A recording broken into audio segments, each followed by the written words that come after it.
అందరికీ నమస్కారం. రండి, ఈరోజు మనం టైం ట్రావెల్ చేద్దాం. ఎక్కడికంటారా? 19వ శతాబ్దపు భారతదేశానికి. అదో అద్భుతమైన కాలం. అంటే పాత పద్ధతులకి కొత్త ఆలోచనలకి మధ్య ఒక పెద్ద యుద్ధమే జరిగిందనుకోండి. సరిగ్గా అక్కడే ఆధునిక భారతదేశానికి పునాది పడింది. ఒక్కసారి ఆలోచించండి. ఎన్నో ఏళ్లుగా, శతాబ్దాలుగా ఉన్న ఒక పాత సమాజం దిఢీరున ఆధునిక ప్రపంచాన్ని, కొత్త ఆలోచనలని ఎదుర్కొంటే అసలు ఏం జరుగుతుంది? ఈ ఒక్క ప్రశ్నే 19వ శతాబ్దం భారతదేశ కథ మొత్తానికి కేంద్ర బిందువు. సరే, మరి దీనికి సమాధానం వెతికే ప్రయత్నం చేద్దామా? ఆ ప్రశ్నకు సమాధానంలా దేశం నలుమూలల నుంచి ఒక కొత్త తరహా శక్తి పుట్టుకొచ్చింది. వాళ్లే సామాజిక మత సంస్కర్తలు. మన ఈ కథకు హీరోలు వాళ్లే. ఇంతకీ ఎవరి సంస్కర్తలు? వాళ్ల పోరాటం దేనికోసం? ఓకే, ఇప్పుడు అసలు విషయంలోకొద్దాం. ఈ సంస్కరణలు, మార్పులు అని అంటున్నాం గదా, అసలు ఎందుకు అంత అవసరం వచ్చింది? అప్పటి మన సమాజంలో పరిస్థితులెలా ఉండేవి? ఎలాంటి సవాళ్లు ఎదుర్కొంటున్నాం? చూడండి, అప్పటి సమాజంలో సమస్యలు పైపైన లేవు, చాలా లోతుగా వేళ్లూనుకుపోయున్నాయి. కుల వ్యవస్థయేమో మనుషుల్ని విడదీసేసింది. సతీ సహగమనం లాంటి దారుణమైన, అమానవీయమైన ఆచారాలుండేవి. ఇక చిన్నపిల్లలకి పెళ్లిళ్లు చేయడం, భర్త చనిపోయిన స్త్రీలని నానా కష్టాలు పెట్టడం, ఆడవాళ్లకి చదువే అవసరం లేదనడం, ఇవన్నీ మన ఎదుగుదలకి పెద్ద పెద్ద అడ్డంకులుగా నిల్చాయి. సరే, ఇన్ని సమస్యలున్నప్పుడు వీటికొక సమాధానం వేండావా? అలా ఈ సవాళ్లన్నింటికీ ఒక జవాబుగా, హేతువు అంటే లాజిక్ ఆధారంగా ఒక కొత్త ఉద్యమం మొదలైంది. ఒక రకంగా చెప్పాలంటే ఆధునిక ఆలోచనలకు అదే నాంది. మరి ఈ మార్పుకు ముందుండి నడిపించిన వ్యక్తి ఒకరున్నారు. ఆయనే రాజా రామ్ మోహన్ రాయ్. ఆయన్నే ఫాదర్ ఆఫ్ ది ఇండియన్ రెనేజాన్స్, అంటే భారత పునరుజ్జీవనోద్యమ పితామహుడు అని అంటారు. ఎందుకంటారంటారా? ఎందుకంటే ఈ ఆలోచనా విప్లవానికి దారి చూపించింది ఆయనే. సో రామ్మోహన్ రాయ్ గారు 1828లో బ్రహ్మ సమాజ్ అనే ఒక సంస్థను స్థాపించారు. దీని వెనకున్న మెయిన్ ఐడియా సింపుల్: ఏకేశ్వరోపాసన, అంటే దేవుడు ఒక్కడే అని నమ్మడం. అందుకే వాళ్ళు విగ్రహారాధన, చాలామంది దేవుళ్లను పూజించడం, అర్థంపర్థం లేని ఆచారాలను పూర్తిగా వ్యతిరేకించారు. ప్రతిదాన్ని లాజిక్తో చూడాలి, గుడ్డిగా నమ్మకూడదు అనేది వాళ్ళ వాదన. బ్రహ్మసమాజ్ ప్రయాణం కూడా సాఫీగా సాగలేదు. చాలా మలుపులున్నాయి. 1828లో స్టార్ట్ అయిందా లేదో, మరుసటి ఏడాదే వాళ్ళకొక పెద్ద విజయం దక్కింది. కాని ఆ తర్వాత కాలంలో వాళ్లలోనే అభిప్రాయ భేదాలు వచ్చి ఆది బ్రహ్మసమాజ్, సాధారణ బ్రహ్మసమాజ్ అని రెండుగా విడిపోయింది. అయినా సరే, దాని ప్రభావం మాత్రం తగ్గలేదు. 1829 ఈ సంవత్సరాన్ని గుర్తుపెట్టుకోవాలి.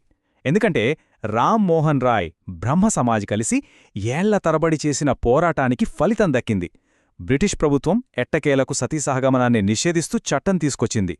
ఇది నిజంగా మన సామాజిక చరిత్రలోనే ఒక మైలురాయిలాంటి విజయం. అయితే అందరి దారి ఒకటే కాదు కదా. సమాజాన్ని మార్చాలి, బాగు చెయ్యాలి అనే విషయంలో అందరూ ఏకతాటిపై ఉన్నా, ఎలా అనే విషయంలో మాత్రం వేర్వేరు ఆలోచనలు మొదలయ్యాయి. అసలు ఏది సరైన మార్గం అనేదానిపై ఒక పెద్ద చర్చకే దారితీసింది. రామ్మోహన్ రాయ్ గారు చూపిన పాశ్చాత్య ప్రభావిత మార్గాన్ని అందరూ ఒప్పుకోలేదు. దీంతో ఈ సంస్కరణల ఉద్యమంలోనే రకరకాల గ్రూపులు, వేర్వేరు ఆలోచన విధానాలు పుట్టుకొచ్చాయి. ఇక్కడ మనం ప్రధానంగా 2 రకాల ఆలోచనలను చూడొచ్చు.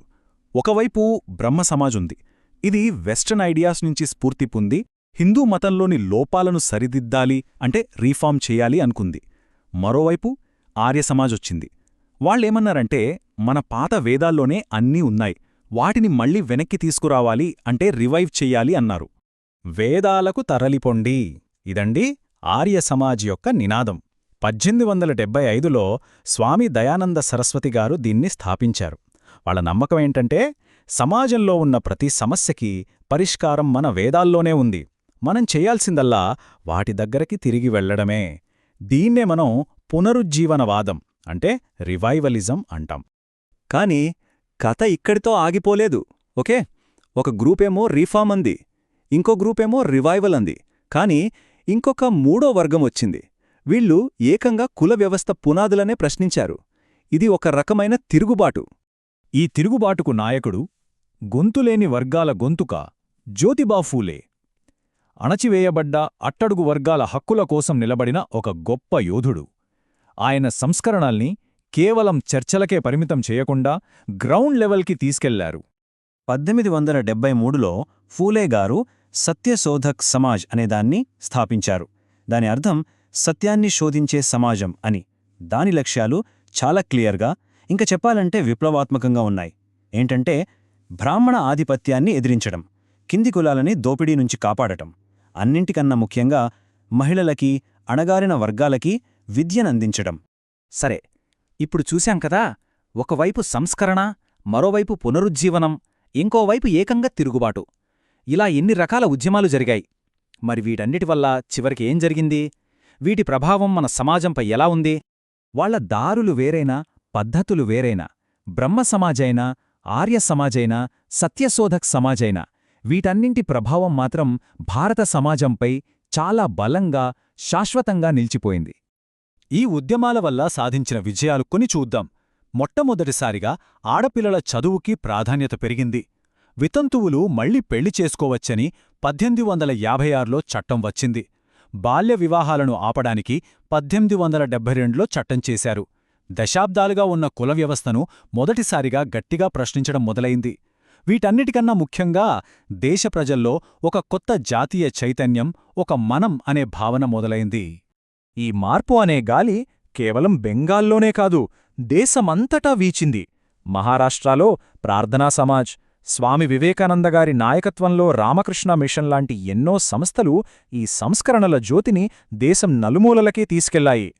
చివరిగా చెప్పాలంటే ఈ సంస్కర్తలు, వాళ్ల ఉద్యమాలు అన్నీ కలిసి ఆధునిక భారతదేశానికి కావాల్సిన ఒక బలమైన సామాజిక, మేధోపరమైన పునాదిని వేశాయి. ఈరోజు మనం చూస్తున్న భారతదేశం ఒక రకంగా వాళ్ల పోరాటాల భుజాల మీదే నిలబడి ఉంది. చూడండి, 19వ శతాబ్దపు సంస్కర్తలు అప్పట్లో ఎవరూ ప్రశ్నించడానికి కూడా భయపడే ఎన్నో విషయాలను ధైర్యంగా సవాల్ చేశారు. మరి మన సంగతేంటి? మన కాలంలో, మన చుట్టూ ఉన్న సమాజంలో మనం కూడా ప్రశ్నించకుండా అంగీకరిస్తున్న నిజాలేమన్నా ఉన్నాయా? ఒక్కసారి ఆలోచించండి.